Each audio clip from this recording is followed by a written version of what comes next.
最希望的事呢是，我想演唱一首真正属于我自己的原创作品。让我们有请下一位登场的讨教者晨晨回到舞台。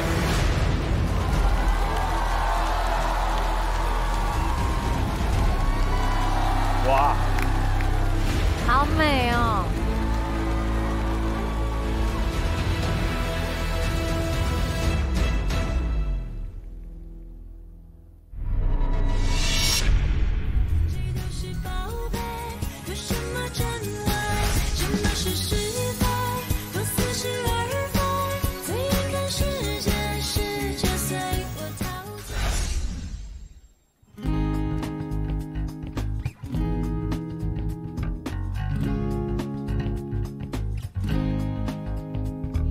进入了那放大镜，看风景累不累，却忘记了看清楚自己是谁。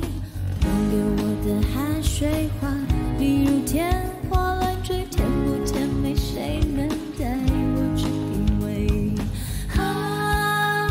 不醉就是不会。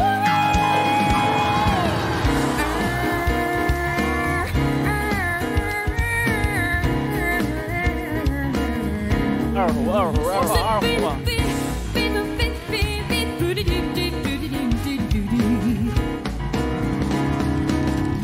晚饭分享一首朦胧诗，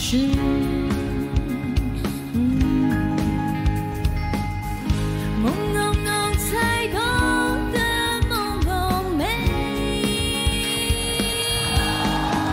只要我以为就不是误会，谁都是宝贝，没什么真伪，什么是是非，又似是而非。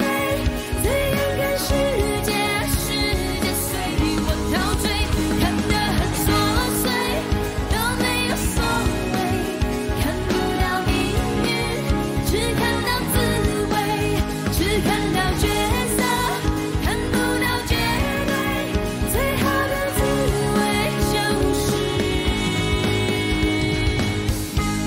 来那虚伪